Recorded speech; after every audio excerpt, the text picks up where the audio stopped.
تاجک رہنما احمد مسعود نے طالبان کے خلاف بغاوت کی ہے اور بدخشاں کی 70% آبادی تاجک ہے۔ یہ واخان کوریڈور ہے۔ 3 سالوں میں امریکہ نے طالبان کے افغانستان کو براہ راست اور بالواسطہ طور پر $21 ارب دیے۔ امریکہ نے 15 ملین خصوصی گولہ بارود بالواسطہ طور پر طالبان کو فراہم کیے۔ رہنمائی میزائل افغان فوج کو دیے گئے ہیں تاکہ پاکستان کے خلاف استعمال ہو۔ کس نے انہیں افغان طالبان کو دیا؟ فوجی منطق یہ تھی کہ امریکہ کبھی افغانستان نہیں چھوڑے گا، اور اب یہ سچ ثابت ہو رہا ہے۔ افغانستان کی 45% معیشت پاکستان سے جڑی ہوئی ہے۔ 40,000 فوجی گاڑیاں اور 12,000 ہموے امریکہ نے افغان طالبان کو منظم طریقے سے فراہم کی۔ سب نے اسٹنگر میزائل کے بارے میں سنا ہے۔ کیا کوئی فرانکو جرمن ملان میزائل سسٹم کو یاد کرتا ہے؟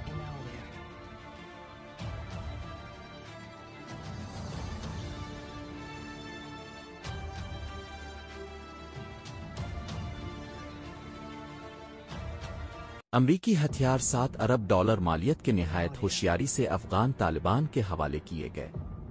معروضی اور عملی طور پر افغان طالبان اور پاکستانی طالبان میں کوئی فرق نہیں ہے۔ دونوں ایک دوسرے کے اسٹریٹجک اتحادی ہیں۔ اب کیسے ہیں دوستو؟ میں ہوں یا پکا میزبان اور آپ دیکھ رہے ہیں لاولی ٹی وی۔ جنوری کے پہلے ہفتے میں افغان میڈیا نے زور و شور سے اس بات کا چرچا کیا کہ نلان کانکرر anti tank guided missiles Taliban army کو منتقل کیے گئے۔ افغان میڈیا کے مطابق یہ میزائل 25 دسمبر کو پاکستان کے پکتیکا میں جوابی حملوں کے بعد منتقل کیے گئے۔ ایک واضح تاثر دیا گیا کہ اگر پاکستان نے دوبارہ افغان سرزمین پر دشمن اہداف کو نشانہ بنانے کی کوشش کی تو ان میزائلوں کے ذریعے جواب دیا جائے گا۔ یہی وجہ ہے کہ افغان اخبارات میں ان میزائلوں کی منتقلی پر خوب شور ہوا۔ افغان میڈیا انہیں نلان کانکرسی میزائلز کہہ رہا تھا۔ شاید 2 مختلف میزائل سسٹمز کو ملا کر یہ بات بتائی جا رہی تھی، کیونکہ یہ 2 مختلف نظام ہیں جو 3 مختلف ممالک سے تعلق رکھتے ہیں جنہیں ایک نام دیا گیا۔ ان میں شامل ہیں نلان، جو ایک فرانس جرمن نظام ہے، اور کانکرسی، جو روسی نظام ہے۔ اس کا مطلب ہے کہ یہ ایک میزائل نہیں بلکہ 2 میزائل ہیں، اور دونوں کو نلان کانکرسی کے ایک نام سے پکارا جا رہا ہے۔ بنیادی طور پر یہ سب 9 M135 anti tank missile system کی مختلف اقسام ہیں۔ کسی الجھن سے بچنے کے لیے ہم اس ویڈیو میں اسے صرف نلان کہیں گے کیونکہ یہ پاک افغان دونوں طرف زیادہ مشہور ہے۔ نلان وائر گائیڈڈ ہتھیار ہیں جو ٹینکوں، بختر بند گاڑیوں، کسی بھی اسٹیل سے ڈھکی فوجی مشین اور بنکرز کو قریب سے تباہ کرنے کے لیے استعمال کیے جاتے ہیں۔ یہ ہیلی کاپٹرز کو بھی مار گرا سکتے ہیں، لیکن بنیادی طور پر زمین سے زمین پر حملے کے لیے استعمال ہوتے ہیں۔ یہ نہایت سادہ گائیڈڈ میزائل ہیں جن کے پیچھے ایک عام وائر لٹکی ہوتی ہے۔ ایک وائر آپریٹر مسلسل میزائل کے پیچھے متحرک رہتا ہے اور اسے ریموٹ سگنلز کے ذریعے گائیڈ کرتا ہے۔ اس رہنمائی سے میزائل اپنی سمت بدلتا ہے اور ہدف کو نشانہ بناتا ہے، یعنی آپریٹر مسلسل اسے دیکھ رہا ہوتا ہے۔ اس کے پیچھے موجود وائر کی وجہ سے جس سے یہ میزائل سگنل وصول کرتا ہے، اسے وائر گائیڈڈ میزائل کہا جاتا ہے۔ سوال یہ ہے کہ طالبان کو یہ جدید گائیڈڈ ہتھیار کہاں سے ملے؟ یہ جان کر ہم ایک محتاط اندازہ بھی لگا سکتے ہیں کہ افغان طالبان کے پاس کتنے ملین میزائل ہیں اور وہ ان سے کیا حاصل کر سکتے ہیں۔ حقیقت یہ ہے کہ یہ میزائل اور دیگر اسی قسم کے ہتھیار طالبان کو 2 بار ملے۔ پہلی بار جب سوویت روس کی افغان جنگ اگست 1988 میں ختم ہوئی، تب افغان جنگجوؤں نے دونوں فریقوں کے بچ جانے والے ہتھیار اکٹھے کیے۔ ان ہتھیاروں میں روسی کونکورسی اینٹی ایئر کرافٹ میزائلز کی بڑی تعداد بھی شامل تھی۔ امریکہ نے بھی روسی ٹینکوں کو تباہ کرنے کے لیے مجاہدین کو بے شمار فرانکو جرمن ملین میزائلز فراہم کیے۔ یہ زمین سے فضا میں مار کرنے والے اسٹنگر میزائلز تھے جو کندھے سے فائر کیے جاتے تھے تاکہ روسی ہیلی کاپٹرز کو گرایا جا سکے۔ یہ سب نے دیکھے اور سنے تھے، لیکن ملین میزائل کا نام شاذ و نادر ہی سنا گیا تھا۔ یہاں ہم آپ کو ایک دلچسپ ذاتی طور پر دیکھی اور سنی ہوئی حقیقت بتاتے ہیں۔ 1980 کی دہائی میں افغانستان میں روسیوں سے لڑنے والے افغان اور پاکستانی مجاہدین جلال آباد سے واپسی پر عجیب کہانیاں سناتے تھے۔ کئی لوگ کہتے تھے کہ انہوں نے روسی ٹینکوں پر پتھر پھینکے جو میزائل کی طرح کام کرتے اور روسی کی